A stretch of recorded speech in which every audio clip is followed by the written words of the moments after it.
Joining us now on Six News, Jason Meotti. He is the Legalise Cannabis Party's lead candidate for the Senate in Western Australia. He's still in that race. Good to have you here.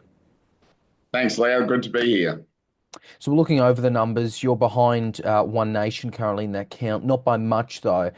Labor certainly does have a good chance of getting that sixth seat, which would be its third in WA, just like 2022. How are you feeling about how the count's progressed? Have you heard anything that gives you encouragement? Oh, look, the phone's been ringing hot since Saturday night, as you can imagine, Leo. I spoke with our federal director this morning, Craig Ellis. He's got a similar level of confidence, quiet confidence. We're not getting too carried away with it at the moment, but we really do feel that in comparison to 2019, or 2022, sorry, which I've gone and had a look at the figures, because we've actually got better preference flows this time with some of those micro parties. And the fact that we seem to be able to reach across, we're almost a consensus candidate, if that might sound a bit weird being the Legalise Cannabis Party, but we were getting a great response from how to vote volunteers from the Christians, from the Nationals, from the Libs. I think the record number of people who asked me if we had free samples on Saturday went to the Liberals by about a 3-1 to everybody else. I don't know what that says. Um, but yeah, at this stage, look, our challenge is to be in front of Labor. We believe it'll be us, Labor, and One Nation at the pointy end, the last three. From where we sit, I just need to not finish third to pretty much get it. I think if I finish second or first, I think the preference flows from the other two, exhausting out, would probably go my way.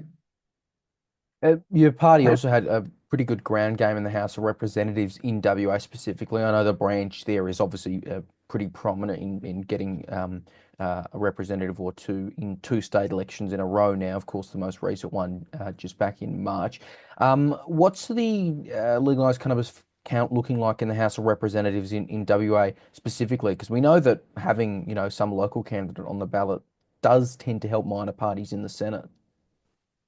Look, I think we definitely were a beneficiary of having so many of our candidates in the upper or who ran in the lower house also contested the state election and in their areas. So they already had that knowledge, or that the electorate already had an understanding that they were there. We got much better media coverage, it has to be said, in the federal campaign than we did the state. And I think that's led to the fact that we've had a double the national swing here in WA. So nationally, we got about a 0.7% swing towards us. In WA, we got 1.4, and it was about 2% above the state result. So I think having the ground game and having the lower house candidates in has definitely helped our cause. And as it stands at the moment, at the state election, we ran in 30, oh, there we go. I think it was 34 lower house seats, and we hit 4% in 18 of them, so slightly more than half. At the moment, we've got candidates in 13 seats, and funnily enough, we're hitting 4% in 10 of the lower house seats, but in the Senate, we've actually hit it with 11. So in Fremantle, where we didn't run a candidate, we've got just under 5% of the Senate vote. So that was really fantastic. Looking at some of the other results nationwide, I think the vote for legalised cannabis in the Senate has increased in every state, barred Queensland at this point. From the numbers I've seen, an outside chance in Victoria as well, where Fiona Patten is. Again, I'm sure you've been speaking to many within the party. Have you felt about kind of the campaign and the results broadly nationwide? Of course, a lot of the Senate is still yet to count, but we are getting a bit of a picture. Look, I think we've clearly punched above our weight. If you look at what our results have been federally, and when you understand, and all due respect, Leo, we really struggled to get mainstream media breakthrough. We really didn't hit any of the major news channels, ABC, Channel 7, 9, 10. We were more relying upon more of the regional and, dare I say, much as I would love to see you as a major player, and if I get in there, I'll certainly do something for your funding, Leo, but my regional newspapers, out of suburban newspapers, really jumped on board. 6PR actually gave me a really good run here in WA, which I think made a big impact. And I think it was the message that we put out too that was important, and that cut through, which was no one should lose their job or their driver's license taking medication as prescribed by their doctor. And in a state with such a high FIFO population, that really struck a chord. So, like I said, I'm feeling really really quite confident because I think we're going to get preference flows not just from the left but also from the right, and that should help balance out and keep us in. Like I said, I've just got to keep my nose in front of Labor up to the third, up to the last distribution. That's the goal at this point. And look, just looking at the Senate composition, let's say you do get in instead of Labor getting another seat, a third seat there in WA. We're making a few assumptions, but let's assume all the counts where Labor's likely in the sixth seat, they get up, and One Nation is up in Queensland and Lambie's up in Tassie. We'll make that assumption. The Greens are still going to have 11 on the crossbench. They are by far the largest Senate balance of power. In fact, looking at the numbers, it could be between them and Labor to pass legislation, potentially with one other. So that could be you, that could be Jackie Lambie, that could be David Pocock. How are you feeling about those numbers if you were to get in terms of cannabis legalization? Is this something that you can work with? Oh, look, absolutely. And I think even in that situation where we don't have a balance of power, I think the argument that we've got now resonates with Australia. They want to see it happen. And look, quite frankly, and I've mentioned this ad nauseum, Leo, that it's actually up to the states can't actually make the decision on legalisation at the moment because of the federal laws. So if the federal laws were amended slightly, then we would have the opportunity to let the states make that decision. I think that's important. So the feds are not actually the ones that are going to legalise it themselves. They're just going to allow the states to make that decision. And I think once that is made clear to the population, I think they'll be quite happy to jump on board with that and see that happen federally.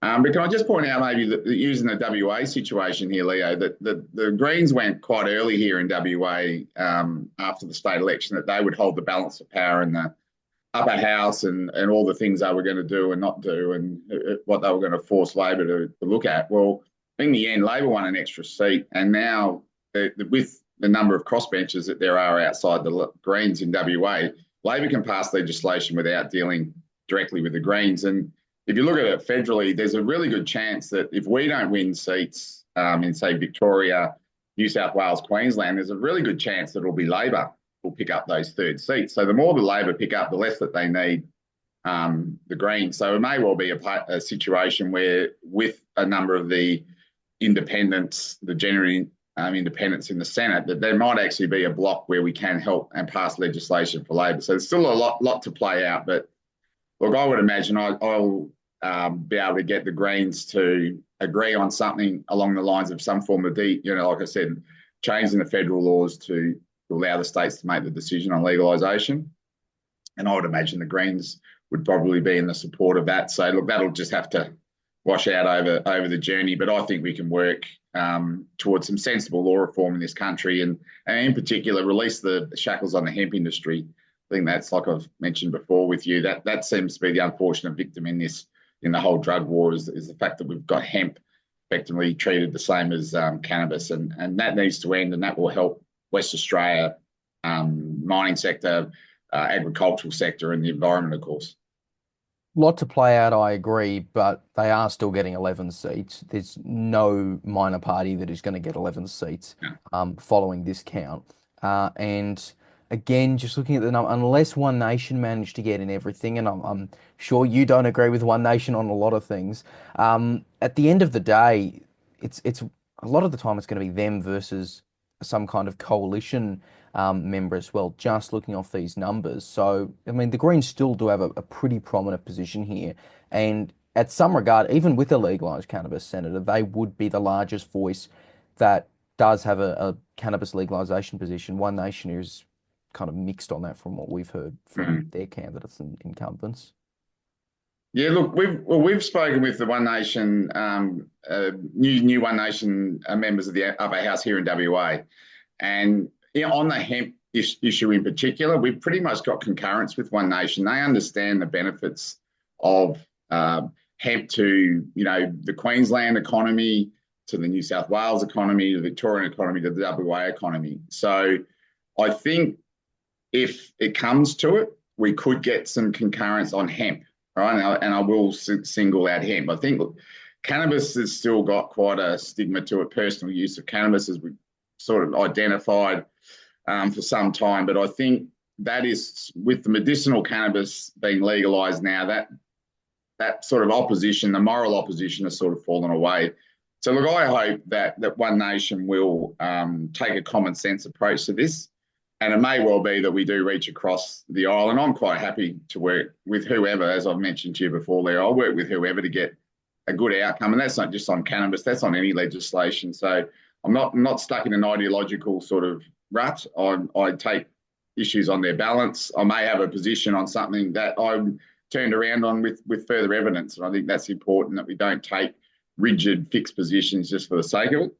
Um, so I am hoping that common sense will prevail in the federal parliament after this. And if there is a Legalise Cannabis Party member, I think that sends a very clear message to the government that if we manage to get somebody elected, and I've got to get, if that's the case, I've had to have had nearly 250,000 West Australians either vote for me first or as a preference to get there. And I think it's a fairly good indication that people are wanting it.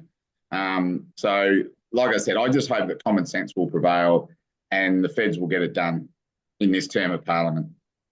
I will just ask finally quickly on that. Naturally, of course, if you do get up, you're going to be dealing with a lot of issues that are not related to cannabis, issues on war, issues on education, etc., etc., etc. Many things that, I mean, you can at a stretch tie some things, but things like Palestine and Israel motions, they're not related to cannabis. You and I both know that. Are you Yeah. equipped as a legalized cannabis senator to do that? And what really is the process within the party? Because I know there aren't formal positions, really specific positions on a lot of things, for obvious reasons based on the party's focus. Well, look, as we've said throughout the campaign, we'll apply our party principles, of which there's seven, and I don't have them all in front of me at the moment. But it's basically about freedom, compassion. The common sense is in amongst it too. So I take a view. Look, if we're going to talk about Palestine, I'm quite happy to go there. Look, I'm an absolute supporter of Israel and the state of Israel existing. I'm also a full supporter of the Palestinian state, and I feel that the errors of 1948 we're still living with. And until such time as the Palestinians get their own state, I don't think we can expect anything other than the continuing shit show that is the Middle East at the moment. So now you criticise Israel at the moment, you're labelled anti-Semitic. Well, I'm critical of the Israeli government. Not critical of the Israeli people. So look, I think like most people, we want to see peace in that region, but we've got to be realistic about it. And we might have to make some really tough decisions that may be unpopular with some of our, let's say, our bigger allies. But I think for the sake of the region and for the whole world, we've just got to apply some common sense to these situations. And if we've got to make some hard decisions, we'll make them. And I'm quite happy to make them. I've raised 4 teenagers, Leo. So, as the term of, don't negotiate with terrorists. Well, clearly people who said that have never raised teenagers. So I feel really well equipped. My life experience, the fact that I was very heavily involved in politics up to 20 years ago and took a break to raise a family and run a business. I think I've never been more prepared in my life for this type of opportunity. And I hope that people of Western Australia have given me their confidence. And if they have, I will not let them down. Well, we'll keep following the count in WA very, very closely. Jason Meotti, best of luck throughout the count. Thanks very much for joining us again. Thanks, Leo. Anytime.